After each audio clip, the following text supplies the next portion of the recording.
Hi, hello, hello, hi, and welcome to all our hearts and minds. Thank you again for tuning in.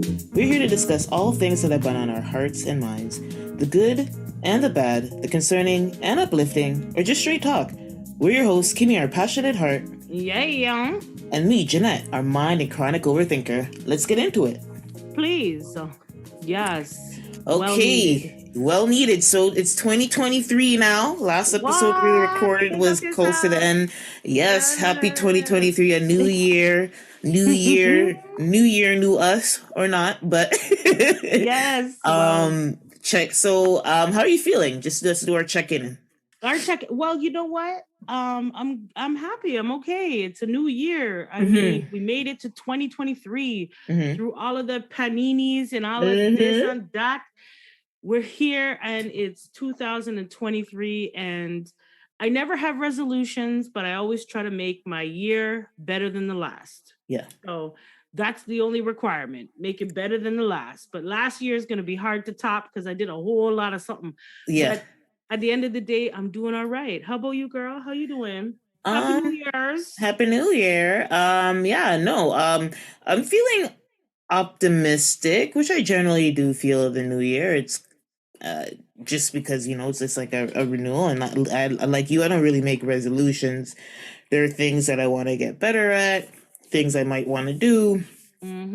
But it's just kind of creating that list and going, and it's not a resolution. It's an improvement or things to do, more of a things to do kind of list than a resolution. But generally feeling good. Okay. It's a good time. So I guess we'll jump into the headlines, and I'll start with a story. It's kind of I would call this set of headlines a mixed bag. I don't even know what to call it.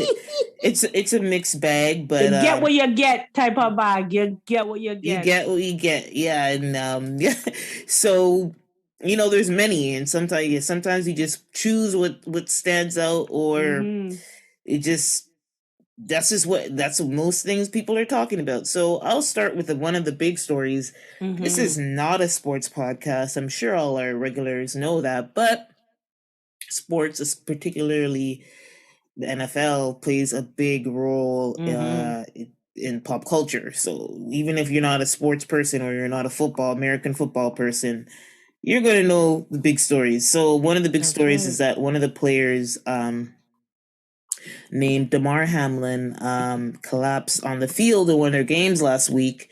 And it was started a big story because the game had to be postponed after the player collapsed. It later came out that the player Damar Hamlin collapsed due to cardiac arrest. And can you imagine young man like that? Yeah, goodness. And they had to resuscitate him twice. That's how bad it was. Once on the field. So kudos to all those medical people who were on the field there, and another time in the hospital. So that's to tell you the graveness of and he's 24 years old. The graveness of healthy man. Healthy man. So he has since revived, and he spoke with his team. So yes, he's going to have to recover, because once you have a cardiac arrest, it means a lack of oxygen to your organs, particularly your brain. But optimistically, he's already been seen awake and speaking to his team. So things are looking good for his recovery. But when something like happens to you, like not only the physical recovery, but there's also a mental recovery that kind of probably has to happen. Because it's scary. That's like you literally nearly died, right? Yeah. And so that's wild. So, but another fallout outside of the craziness and the severity of that incident, and the game didn't go on. There is people who follow sports. I know of the fool. Yeah, I know of the fool. Like he's been in, even if we don't I don't follow football that closely or any sport that closely regularly, to be honest, but I do know this this character, and his name is Skip Bayless, and he is on a show with Shannon Sharp called, I believe it's called Undisputed. And so he put out a tweet a little bit after this incident happened, saying literally the same day. Yeah, I'll tell you the exact words is, and I do think, there is room for interpretation here, but at first glance it was okay. Anyway, let me read it. No doubt. So the tweet says, no doubt the NFL is considering postponing the rest of this game, but how? This late in the season, a game of this magnitude is crucial to the regular season outcome, which suddenly seems irrelevant. Okay. So that last phrase, which suddenly seems irrelevant, and this is what people are trying to throw him a rope. People are trying to throw him a life jacket here, but the first portion, it's clearly comes across. I mean, I don't think there's any room for debate that he believes that it's an issue. This game is so crucial. It's so crucial. He doesn't say they should not postpone it, but I think there's definitely, that's literally what is it? That's the subtext. Yeah. How? How do we postpone? You just do. Somebody nearly died. Like, what the hell? Here's the thing though, right? Is that there's two things that I wanted to say about this. So at first when we talked about it, I didn't really, I saw his face, the young man that had the cardiac arrest, but it didn't click. So then I looked at the story and I read this stupid backlash from this stupid ass white man. And I'm sorry, I'm going to put it in a race category. I'm going to do that for two reasons. First, the NFL, the majority of the players are what now? Black. Second, okay, the white man wants to see the black boy literally waste himself on the field and not even give a shit. And I'm sorry, but when he made those statements, it sounded like a privileged white man who was tired of the fact that we are stopping for black people and that we are giving them equality, that we're actually caring about how they are and if they're okay. And he came from a place of privilege because he just wants the game to go on. It's someone's life. Yeah. The game players, can stop. And here's the joke. Why it stopped was not necessarily because of that young man, but because of all his team members. Black, stopped and said, nah, boss, I'm not playing. My team member nearly fell out and died in the damn ambulance on the field. How do you expect these young men to then turn around, okay, and play a game? Yeah, that's fucked. So, like, miss me with it. At the end of the day, it came from a place of privilege. And I'm sorry to say this, but if you want to treat people like that, understand black people were tired of this. So we're going to come for you. Yeah. Okay. They came for him. And they came for him and they strung him up because honestly, when I read it, I was like, are you for real? So have white people become immune to seeing black bodies die? That's a question I had to ask myself. And he answered it. Yes. Well, definitely for him. And I have to, here's to give context on him because there's been a lot of, and that's why it's on our headline. It's like, it's been a major story. People have been talking about it for a whole week since the incident has happened. And there's been other things that he's done recently that kind of that played on the race fence, but I'm not going to get into that. I'm just going to go in terms of what I've learned about him. He's considered an old school sports journalist or reporter. And I don't know if you remember, there was a player called Abdul Jamar or Jamal Abdul Jamal or something. Sorry, I'm messing up his name, but he wrote a book in the late 80s, early 90s about his career and whatever. And in that book, he brought up, and he was somebody who converted to Islam as well. That's hence the name. And he had the audacity, I guess, according to Skip, it seems like, to question the Black experience in America. He brought that up in his book. An athlete who's writing a book on his life, and obviously basketball was a big part of his career. And Jamal Abdul, yeah, exactly. So in that book he talks about that, and Skip Bayless and the research that I've done on him. So in terms of the racial conversation with Skip and obviously athletes, particularly in basketball and football, he has been he criticized him. He believed that he shouldn't even have. He's like, how dare you? Basically, was his response to Kareem Abdul or Jamal Abdul. Jamal Abdul. Yeah, I say it was Kareem Abdul-Jabbar. Sorry, I just looked it up. Kareem Abdul-Jabbar, and he was talking about, and he had a huge criticism of him for talking about his black experience in America. So that's to tell you who Skip is. Like outside, and you to be quite tap honest, dance around it. I don't need to hear anything about Skip. But he represents a whole generation of privileged white men who feel as though puppet dance. You do as I say because we pay you millions of dollars to basically put your body on the line every game.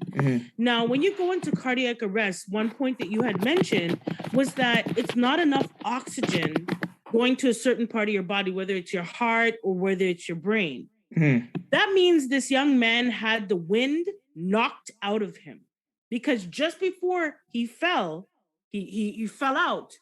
He was tackled. So that just goes to show that this game is nothing to play with. They are literally risking their bodies every time they play a game. And the simple fact that this young man fell out like this and this white man has this type of response, his response was less of, is this young man okay? Yeah. Knowing how dangerous football can be, right? It was less of that and more of on with the game. Yeah, and so after obviously the heavy backlash, he's trying to say, and people who are trying to defend him are saying that he did in that last statement where he says, which suddenly seems irrelevant. It's like, yeah, everything is obviously the game is irrelevant with this incident, and that's semantics, and I can on the field. Yeah, and I think he came back and said something, but I mean, I'm sorry, you're a journalist. Like, if that's what you meant, then write what you mean. Like this sentence to me is very confusing. So it's kind of like he does have room to backpedal, but it did come across as insensitive by focusing on the magnitude of the game and not the magnitude of this player's life. Thank you. That's it. That's all. That's where I'll leave it. Yeah, I'm gonna leave it right there. But one thing I will say, Skip. Go skip on and go sit down someplace because nobody asked you for your damn opinion in the first place. If you don't have nothing nice to say, then sit down and shut up. That's all I got to say about that. But anyway, moving on. Another big story that popped up over the holidays that we never got a chance to talk about last week was, oh boy, Diddy, Puff Daddy, Diddy, Love, aka Love. Puffy, that's what I call him. I don't care what he wants to change his name Puffy. To. That's how I was introduced to him. That's your name. I don't care, Diddy, Love, brother, whoever. I don't business. It's Puffy. Thank you. So he announced over the holidays or just before Christmas that he had a daughter that was born in October 2020. So he made the announcement in December. The baby was born in October. That he had a baby and her name, and he's welcoming that baby to the world. Not too long after that, of course, Twitter was in shambles. Twitter was in shambles. Everybody went on the attack. Everybody was getting attacked. Carisha, obviously, who is dating Diddy, a lot of people had to say that because they have a very public relationship. So everybody's going to be looking at her with this new baby. And so with all the backlash coming in, and even one of Diddy's other current girlfriends right now, Gina, I don't know how to say this name. It is a Vietnamese name, but Hoy, I'm not sure how to say that name, but I'm going to say Gina Hoy, started to poke the bear, and they got into a back and forth. on Twitter, which escalated to Carisha saying to Gina, which was I was like, damn, Carisha, whew. Gina, you've been down bad since I came into the picture, ho. You've been crying for a baby for 10 years. You've been around as oh no, you've been around as a bitch that eat pussy and dick when he feel like it. You a eater. You the same bitch that was crying on Tasha K because you wanted a baby. Poor sushi. You want a baby. I have a career. Carisha, honestly, you are a certified freak. Yeah. So we got pretty it got pretty nasty, let's say, between these two ladies. And, Gina had her comments as well. And, as women who are both dating Diddy and not the mother of this new child, they're both probably feeling away. I mean, the thing though, the women are fighting and Diddy's chilling with his family and with his picture with all his kids and his new baby on a boat. You know why? Because he done told these ladies what it is. Them know so what's up. He's stress free. He is stress free. So yeah, Diddy has welcomed I believe that's his 6th child that we know of. And he wants more, he said. He said he wants more. You know what I have to say about this situation is I don't know why the two of you that he is dating that knows what's up are even arguing in public. Like, I feel like you look stupid. And if you're gonna call yourself Diddy's girlfriend, you should understand what that entails. And from the time that you accept the offer, understand that this comes along with it. He's a known bachelor. Look at Kim Porter. He was with her for like ever and how many years, okay? Had children with her, everything. Never wifed her. Never wifed her. He continued to live the life that he was accustomed to living with how many different women around him. Puffy is just not the settling down type. Yep. And I feel like any woman, especially since you're so young and vivacious still, to go after this old senior citizen, like really, expect what it is. Like, expect that this is going to happen. But what I will say about Carisha, you look stupid, girl. You look stupid. And this City Girls, brand image, it's to shit. Because you look stupid. I'm sorry. You look stupid when you're making a big fuss and carry on. Yeah. You look stupid. So, unfortunately, Carisha, I hope that you got some more out of this than your reputation is worth. Because right now, you look kind of dumb. You look stupid. From the time I see you at the award show holding up big sign and the man didn't even look in your direction, it was a done deal for me. But hey, go on with your bad self, Carisha. If you want to cuss everybody on the internet, your whole brand of City Girls is out the window.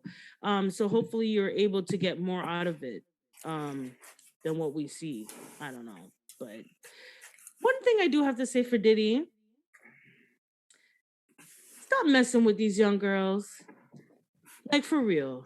They're old enough to be your children. Okay? I know you want a hot, fresh thing. I get it. You're an old man. I get it. But in the same breath, choose someone a little bit older than 30. Only because they might have more wits about them and understand what they're signing up for. When you're getting these young girls, there's this thought in their head that they can change you or something. I don't know.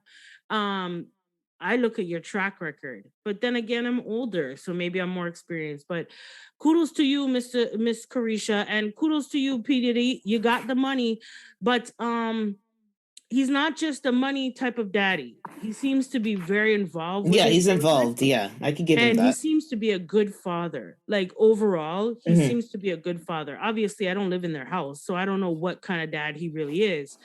But Diddy's at a point where he did all the hard work, where he can sit back and reap from everything that he has done. And so having children that are younger, he will get a chance to, actually be there and be present. So You know, I don't know why men's then want multiple baby mothers. I don't know. It just seems ludicrous to me. But hey, keep it pushing, you know. Diddy has them unlocked though, because none of them are talking to him. None of them are calling him out. They can't, because they know he already told them what it is. Right? So once you do that, you can't come with any arguments. A done deal. But anyway, yeah. I'm happy for any new life. Yeah. You know? So yeah. Mm-hmm. So there's this is a light one. So Gabriel Union, wife of Dwayne Wade, and stepmother to Zaya Wade, has been making the media rounds because you know when you do an interview and they always get that clip, that clickbaity quote. Yep, very incriminating quotes. Yes. Yeah, so the clickbaity quote for this interview is she was on a podcast called Armchair Expert with Dax Shepard, and she was talking about her previous marriage when she was married to another pro athlete, Chris Howard, who was a football player, and she divorced him after 5 years of marriage. And she mentioned about, they were having this conversation, both her and the podcast host were talking about he felt guilty about his past infidelities, and Gabrielle chimed in with her story, which I didn't know. This is why I was like, it caught my eyes that she said, in my first marriage, neither one of us felt like the marriage should get in our neither one of us felt like the marriage should get in our way of dating. A part of it was like keeping up with his activities, like, okay, that's what you're doing, you're going to feel this one. And I just felt entitled to it as well. The inspection star said she was paying the bills. I was working my ass off, and I felt like that's what comes, the spoils of riches. It was such a stupid relationship that never should have got out of the dating phase, as she was talking about her first marriage. And essentially she felt entitled to infidelity because she was making the money and he was cheating too. And I mean, it sounds cold, but I guess looking at the context of that whole relationship, it's like they shouldn't have gotten married in the first place. Oh, it's very simple. Like, it's very simple. I don't know why people have to complicate things. I really don't. Like, it's very simple. If you want to be single and go out on multiple dates, do like Diddy. Never get married. Don't get married. Save that institution for people who actually want to maintain that marriage. This is just, I feel like more and more people are using marriage as like another level to dating. You know what I mean? Like, hear me out when I say that, because obviously it is another level to dating. But when you go from dating to engagement to marriage, from time there's an engagement, you're not dating anymore. There's no dating involved. So I just don't understand why people complicate things. If you don't want to be in a seclusive relationship, then why don't you just date and continue to date? But you know what's very interesting about this is that I've been hearing some rumors in the streets that Gabriel Union is a freak. Okay. I've been hearing in the streets that her and her husband like to have all sorts of sex parties at their house and thing. That's what I'm hearing in the streets. Now, I think people just don't like them and they're just talking I don't know. They're putting too much of their business in the street. You know what I mean? Like, people are going to naturally judge you if you put your business in the street. If they don't know, you know what I mean? But that's what I've been hearing in the streets. And so to say all that, this doesn't sound far-fetched. It's like this is almost starting to intrigue me to want to find out more about these rumors about her and her husband being some big freak, because you are willing to get married and not really commit to the person and still date. So, okay, I need to learn more about Gabrielle Union outside of what I used to like of her, because now we don't even hear of her acting. Or not. We hear too much of them. Like, to your point, it's like we're just seeing too much of her I mean, I think she did. I don't know if she released a book or something. There's a reason. There must be a reason she's been doing a lot of media in the past 6 months. We've heard a lot of. The hobo tour that I thought she was on was because of their transsexual daughter or son. I don't even know how to. Yeah, it's okay.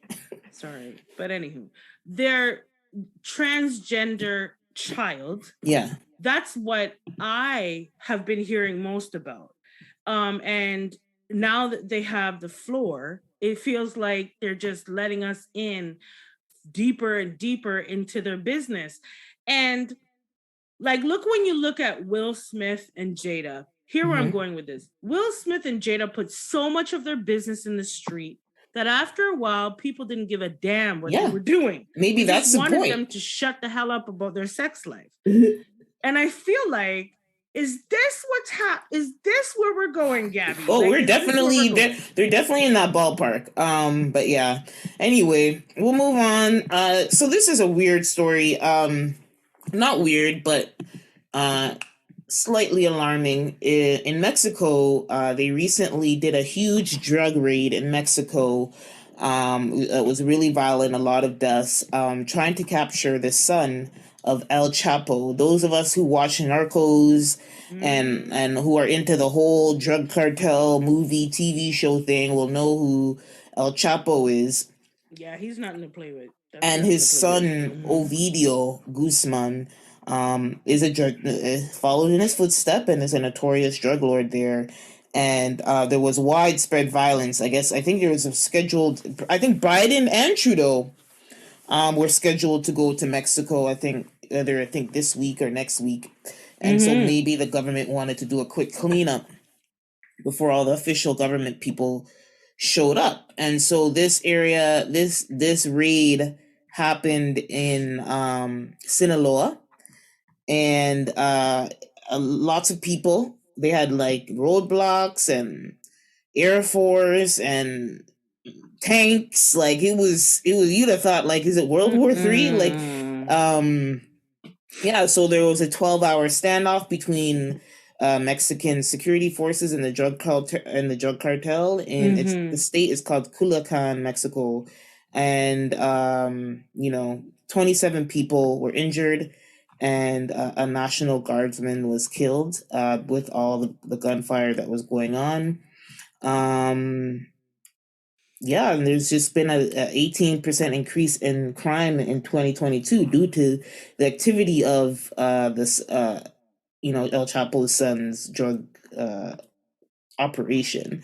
And so I guess it came to the point where they really needed to get this guy because of all the violence. So they said that the Mexican government said they counted over 5,000 victims from over 3,000 events, and through for the first half of 2022.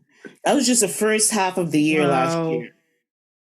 And so because of the activity from this drug operation, so it's like these people were causing havoc, and so it led to this arrest. And I brought that up because there's a reason. Mexico is a place that it's very popular, especially for Canadians and maybe Americans too. I think Americans too, to travel to, because it's still, it's in North America. It's still on our continent that we're on. Right. So usually you can get an affordable trip there and have a really good time. They're known for amazing tourist destination. Yes, they are. Especially the last couple years, Tulum is very popular. And it's funny because Tulum has a home of another old drug lord. I can't remember his name right now. It's not it's El Chapo. It's a guy from Colombia. I can't remember his name. El Chapo. No, El Chapo is a Mexican guy, but in Tulum there was a Colombian guy who had a home there. But anyway, it's a popular destination, and I've been warming up to the idea of Mexico recently because I guess during the pandemic, I think it was really open, so they really were raking it in over the pandemic. And so I was like trying to warm up to it because I heard it's a really good spot to, like, if I wanted to work away from home.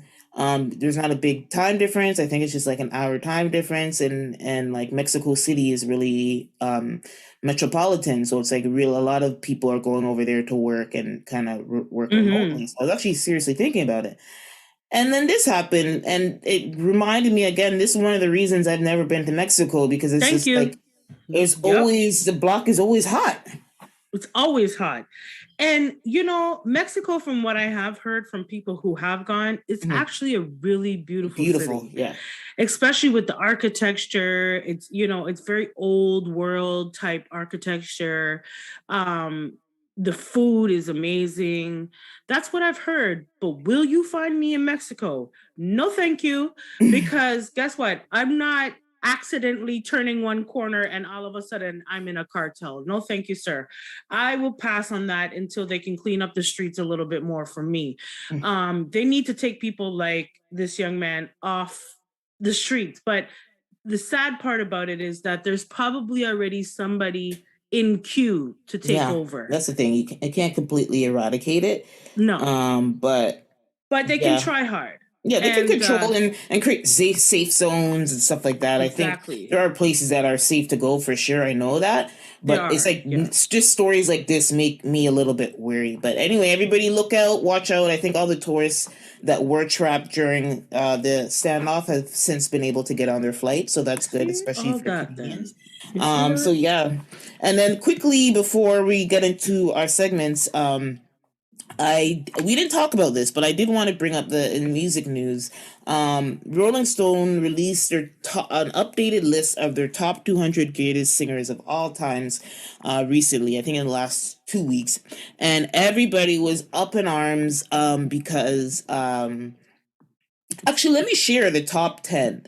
The top 10... What ended up being the top 10, which I'm not mad at the top 10. It's everything else is, I think with a list this big, you can't really focus on the number. It's just like that person is on the list, because you don't know how to order these things. But the top 10, I'll start from number 10. Number 10 is Al Green. Number 9 is Otis Redding. Number 8 is Beyonce. Number 7 is Stevie Wonder. Number 6 is Charles. Number 5 is Mariah Carey. Number 4 is Billie Holiday. Number 3 is Sam Cooke. Number 2 is Whitney Houston. And number 1 is Miss Riri, Aretha Franklin. And I'm fine. I'm actually fine with this top 10 list. I don't think... Me too. I think it's a very strong top 10 list. We don't have time to get into the details, but maybe another episode, when we have a music episode, we can get into it. But here's the outrage.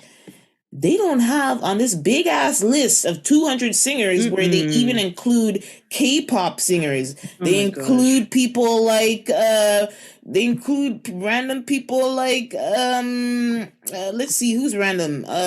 Rosalia. Maybe you don't know her. I know her. They include people. The fact that I don't know her, she should be on that list. They include the guy from Hootie and the Blowfish. Oh, come on, man. And you do not have Miss Celine Dion?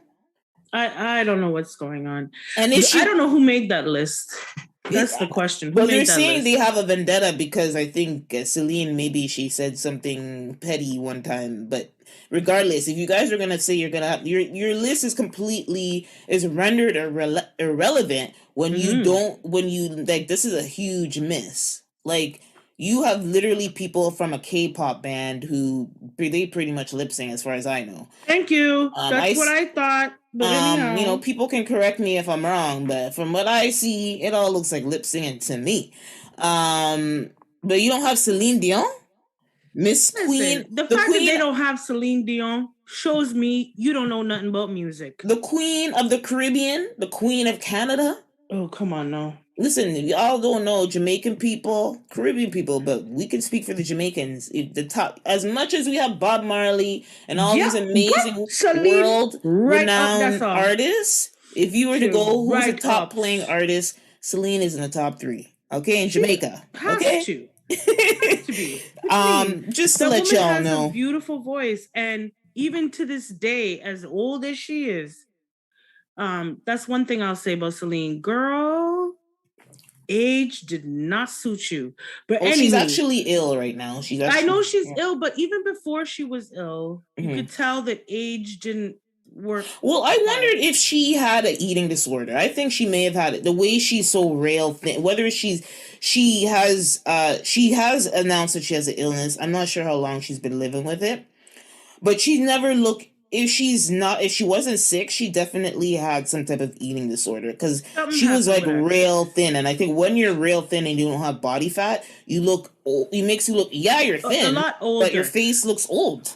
But regardless of her old face, the girl can still belt out her looks don't matter. Tune. You know what I mean? So you can see that that's natural talent, and I feel like natural talent should be on that list. Mm-hmm. And the K-pop band, I don't know about that, man. I seen that's an insult. Lip syncing going on. I don't know. But yeah, so I just wanted to talk about that real quick. The outrage. It's interesting. It's interesting, but hopefully, they've come out with a weak ass response about why she wasn't on it, and it sounds like bullshit. I saw today that people were adding went to even protest outside their office. Wow. Like it's gotten serious, and their response to the backlash is, before you start scrolling and commenting, keep in mind that this is the greatest singers list, not the greatest voices list. Talent is impressive, genius is transcendent, and I think her vocal talent is transcendent. That's without a doubt. I think this is ridiculous. Culture. She sings in 9 languages. She sings different genres. She's reinvented herself throughout the 80s and 90s, and I can even say maybe the 2000s. It's an insult, but anyway, that's our music news. Let's move into our next segment. Yes. Okay, so let's get into our first segment, and that is Wha Gwan For Real. Wha Gwan For Real. And in this segment, we look at stories that just don't add up. They don't make much sense. We hear them, we see them, and we have to ask a question. Wha Gwan For Real? For real. And so this week, we came across another article, during the holiday season. Nick Cannon, who is no stranger to the podcast in terms of us talking about his name. Yes, and I have my foot on his neck steady, not taking it off. Anyway. And Kim brought it up. And the question we have now, just to give context, the article was the headline is pretty much Nick Cannon feeling guilty for not spending enough time with his kids. It says that it was 11 at the time this statement came out, but it's now 12.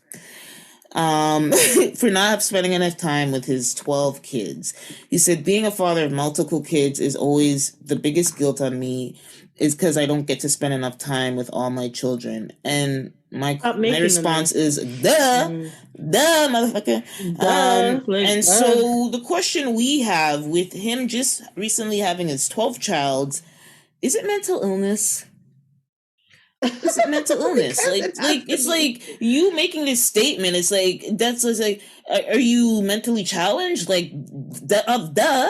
Like that's why people in modern times, modern families plan. When you're gonna have kids, you plan. Yes, accidents happen, but you don't have 12 accidents. No, it's not an accident.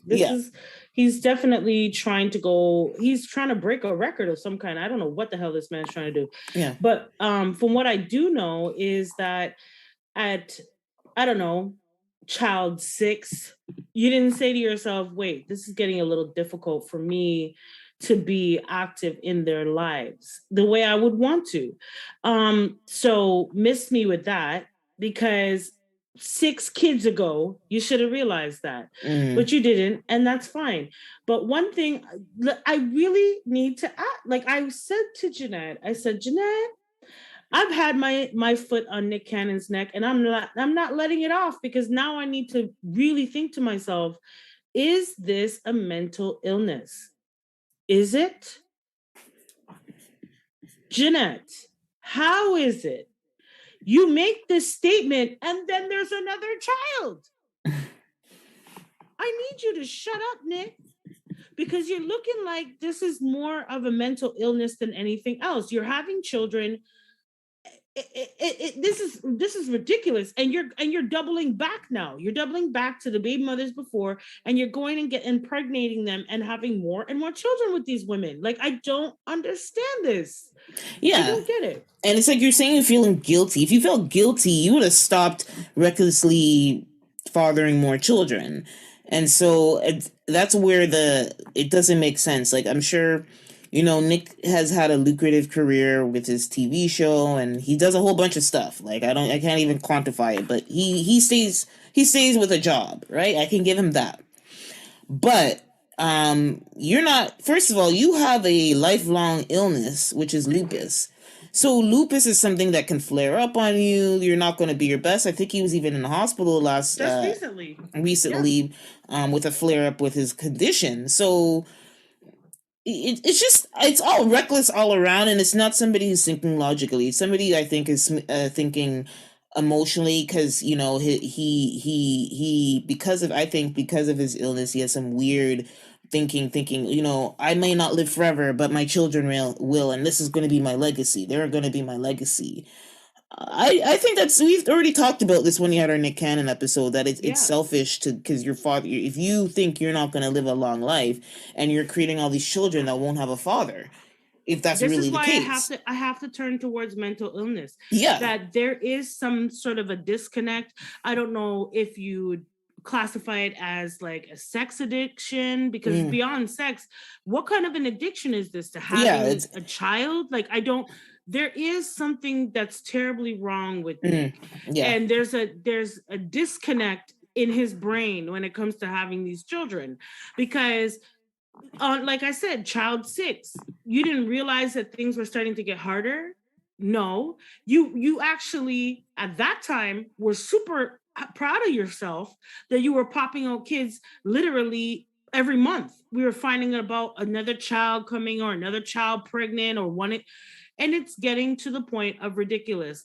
And for you to say that you feel guilty, that shows me that cognitively you know better. You know better. So you keep doing the same thing over and over again. So what is the definition of insanity? Is this not insane? This is insane. It's insane. It is insane. And so I have to say, Wha Gwan For Real, Nick Cannon. Do you need psychiatric help? Do you need to sit down with some sort of I don't know, spiritual guidance? I don't know. I don't know what the hell he needs at this point. A therapist? I don't know, but there is something not right with this. There's something, I don't know if it's an addiction to life, addiction to attention. There's something not right.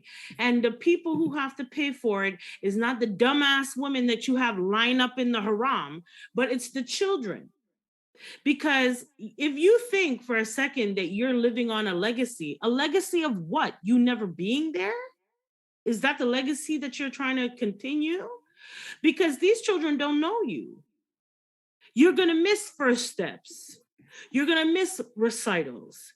You're going to miss spelling bees. You're going to miss basketball games. You're going to miss all of that when you have 12 children. Not only that, but each child is going to be raised differently than the other. So being that I have one child, what I have seen is that everybody has a different parenting style. Nobody parents the same. Okay. So if you have one house over here and you have children over here being parented one way, and then another set of children over here being parented, where do you fit in with your parenting style? What, being obsolete? And so what exactly is going on to the next generation? What are they going to remember you for? The fact that you just donated sperm to their mother? Because ultimately that's what you're doing now. And why? Why? What is the purpose? What is the purpose? And one other thing I wanted to say is this mental illness spreading amongst other people in the entertainment industry? Because now Puffy got a whiff, and now he's trying to have more children too. He already has 6. So he's trying to have more too. It's like these black men are trying to outdo themselves with how much children they can have. So is there a syndrome of some kind? I need to consult with my friends that are therapists and so on, because this right here, it doesn't seem logical at any point. And I've always said that, and Nick Cannon has been made fun of for this, of being a square. And I've always said that Nick Cannon is very intelligent. He's a very intelligent man. So for him to be doing this, it just doesn't sit well with me. And now this is beyond a sex addiction. This is beyond just trying to have a haram. There is so much more to it. And again, Wha Gwan For Real. You need to get snipped, bro, because your health is at risk already. So any day now, you could leave a child who might not even be born yet without a father. So, like, miss me with this. I'm sorry, I have to stay on his neck because this is wrong. And I'm starting to feel some sort of way for Nick, because I'm starting to feel like, is he having a breakdown? Right? And this is his, because everybody breaks down differently, right? Mm-hmm. Is this his breakdown? Where he's lost his damn mind? Ah, it's so sad. But you know, these poor little babies, what legacy are you leaving? One being without a father? Well, Nick, I'm starting to concern for you. I don't know if it's the medication from the lupus. I don't know what the hell it is, but you done lost your mind. Now you're on your 12th. And the thing is that these women are just popping out from left, right, and damn center with these children. No, okay? They're not any better. And I don't understand. Now, here's the other question of Wha Gwan For Real. So, baby mother number 5, right? She didn't see what happened to number 4.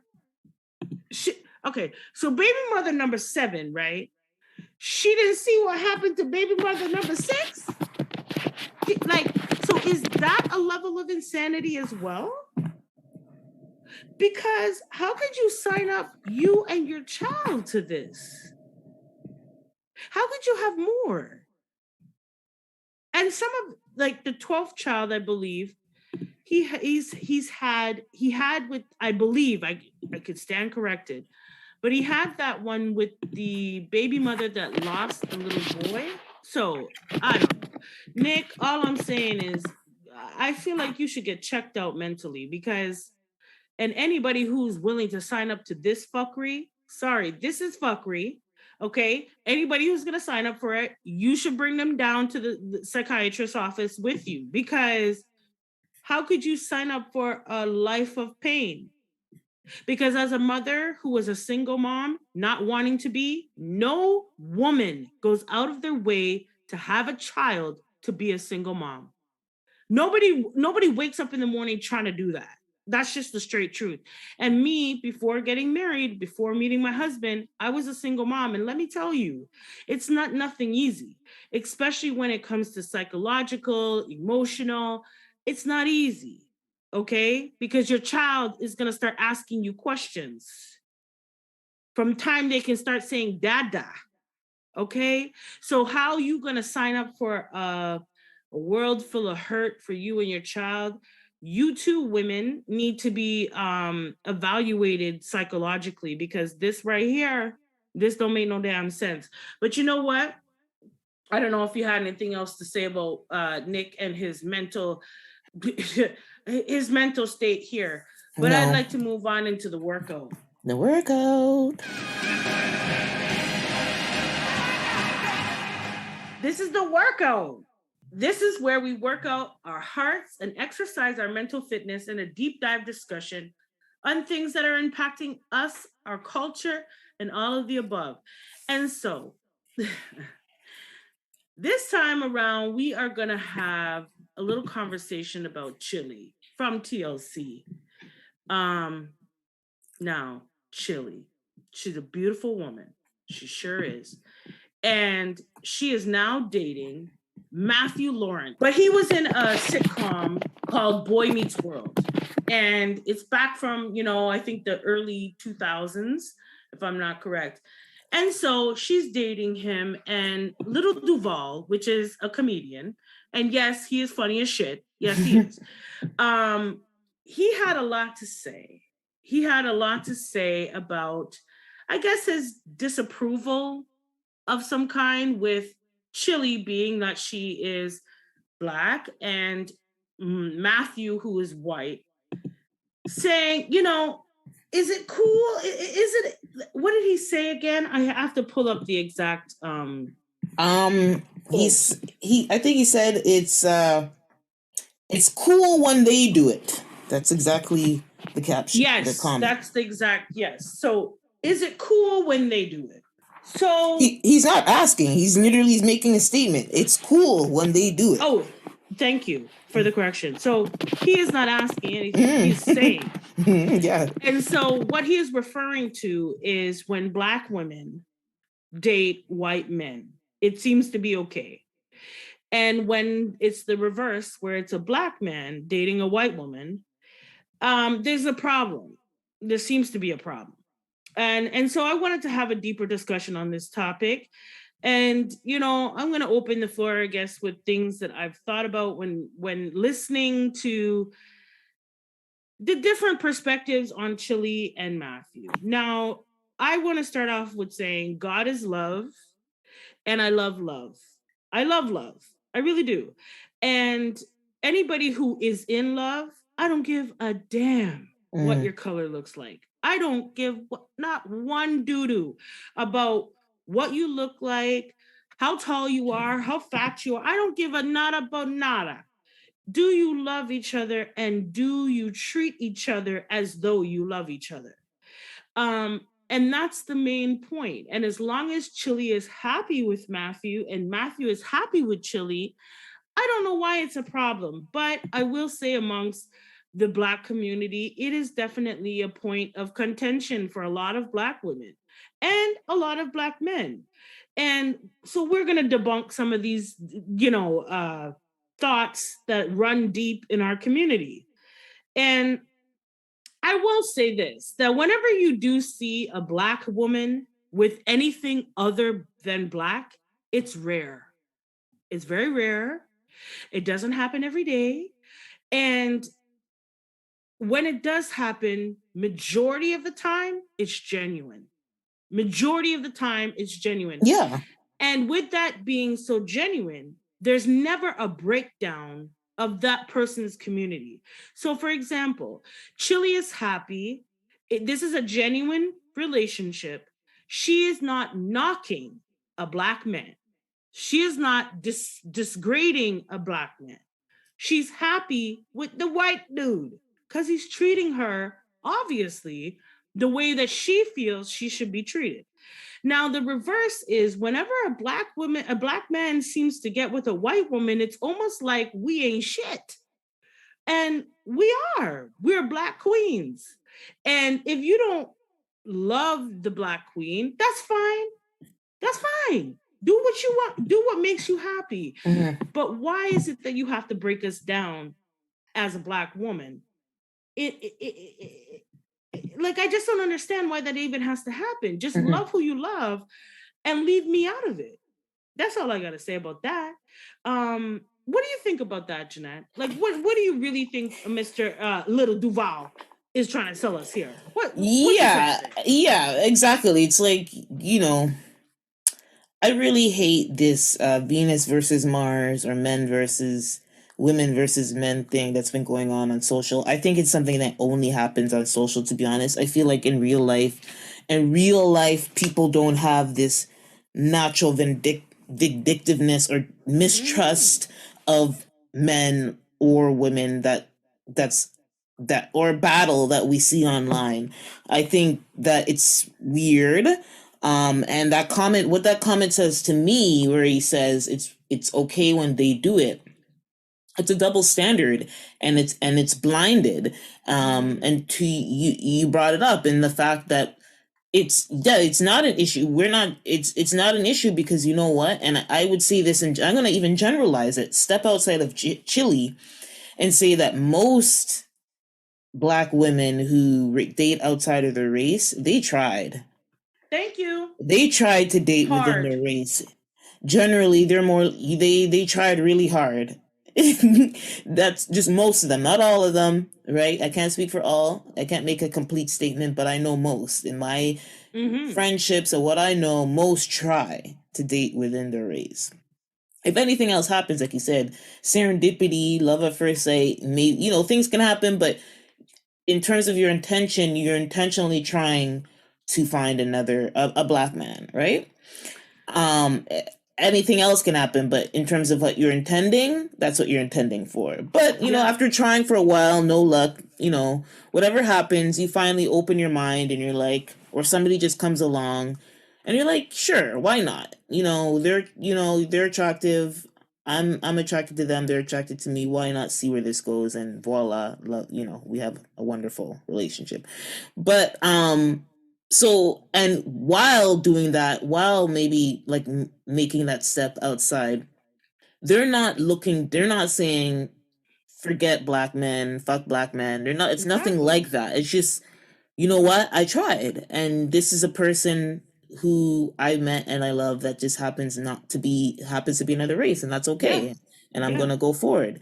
The difference, little Duval, you damn fool, is or are you just being willingly confrontational? You know how it works on social. Yeah, and he's trying to use his comedy. Yeah, I think he could be trying to stir up he could, try to stir up the pot. I could say that, even if he doesn't really think that, the conversation is a lot of Black men who, not all, but some, well, the vocal ones, the ones who are really, they are vocal about their criticism or I guess internal racism that they have for themselves and their people, and they turn it out on Black women and they talk down about them and they criticize them publicly.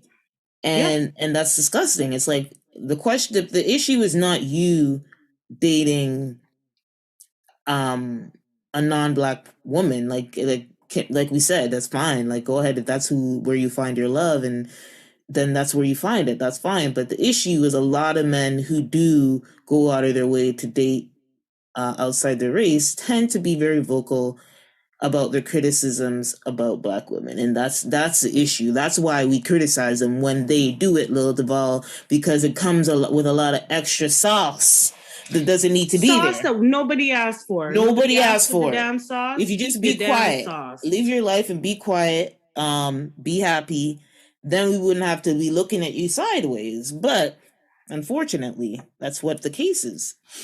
Well, you know what? Here's the thing. And when we were talking about this, Jeanette made a very good observation, because me and Jeanette have been friends for a long time. So before I met my husband, like I went through the ringer with these men out here. Okay. I went through it.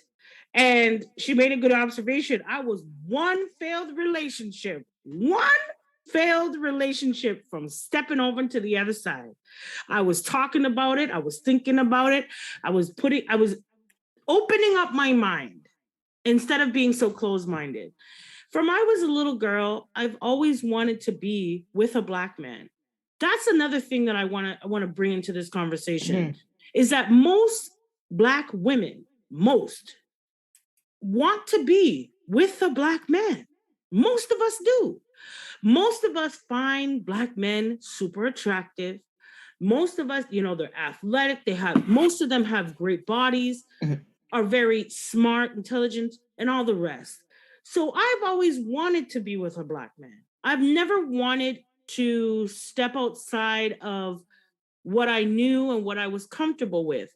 But when you're hurt so many times from your counterpart being a Black man, how many times can we be run over before we start to say, you know what? I'm going to go where I'm celebrated. I'm going to go where I'm loved. Yes, I would like to be celebrated over here, I'd like to be loved over here, but I ain't getting it.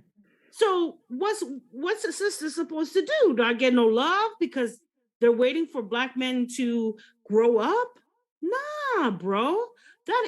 This is a different day. This is a different time. We live in a different generation. You understand? And so people are going where they're loved and where they're treated well and where they can grow and develop in a relationship. And if that is with a white man like Matthew Lawrence, which I think he's a little cutie patootie. Yeah. Okay, he still is at his old age. Why not? Why not?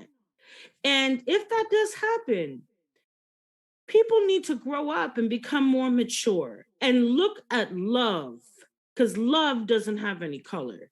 Really, it doesn't. Love, when you see two people in love, that's a good feeling all around. And it doesn't matter that one is Black and one is white. It really doesn't matter. I can see through their color, and the love that they share and project onto each other shines so brightly that I can't even see what shade that they are. You know, so the fact that he wants to point this out, and one other thing I wanted to point out is that I find that Black men that make comments like this, it's almost as though they're upset that they didn't get it, that they didn't do it. You know, Black men, from what my understanding, I think Little Duval is single. I think at one point, wasn't he, or maybe that was somebody else, but I think Little Duval is single. I have to double check that. Never know with them. Either which way, men that make these type of comments, I find, are angry at themselves internally that they weren't able to get such a class act like Chili. You know, Chili has had a lot of people in the industry. She's been with a lot of people in the industry. And if she can find love in this Matthew Lawrence dude, who am I to tell her no? And who are you to project onto her your inabilities? You're unable to capture the attention of a Black woman and to keep her close and nearby. But this guy did. So for some particular reason, I find that men that make these comments, it's almost a jab because they themselves see, I couldn't do it. I couldn't do it, and the white dude did. You know, might we forget that Chili was with Usher, who was a Black man, and what happened? She was Dallas Austin for a very long time. That's her baby father. When she was with Usher, what did Usher turn around and do? Had a full child. Cheat. He didn't just cheat. He had a full child. So who am I to tell Chili don't go after the Matthew Lawrence, you know, or turn him away because he's not Black? Nah, I ain't up for that. If she is in love and loves him and he loves her, go on and do the do. You know, just make sure that it's for all the right reasons, that it's not for publicity, that it's not a stunt, that you actually really truly care for each other and want to be with each other. Little Duval, you sounded a little salty. You sounded salty, okay? And I don't know why you felt the need to throw that out there. But I do want to say that as Black women, we done with that idea of throwing salt on you guys who want to date white women. Because just like Kanye said, when you get rich, he gonna leave your ass for a white girl. That has been true for decades and decades now. So we've, as Black women, have, and at least I can speak for myself, there was a time where I wasn't as focused on love and I was young and immature and I focused on color. And I thought, here's another Black man gone to the white girl, you know, but now I look at it like, as long as he loves her and she loves him.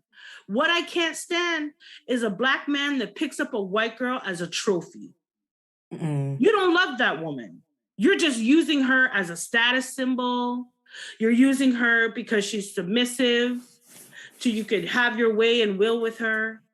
If you really truly love somebody, color doesn't matter. Yeah. And I can't stand when I see that. Don't use her to try to get back at us Black women, because honestly, I don't give a damn. I really couldn't care less. And all I have to say, I think, before we wrap up is, anybody listening to this, man or woman, don't let anybody fetishize you. Thank you. Doesn't matter your race, Asian, Black, white, everything else in between, brown. Don't let anybody fetishize you. And you normally could see the red flags, and the signs are always there. They always show their cards. So that's all I gotta say. Yes, and to keep it on a positive note, to wrap this fine show up, is love is love. Mm-hmm. Look past all the rest, because when you do, you will see that love shines brighter than any color of any human. And so with that being said, we do hope that your hearts and your minds were activated on this week's show. So whether you do lead with your heart or with your mind, please, please, please stay passionate and thoughtful. Holla back. Talk to you soon. Bye.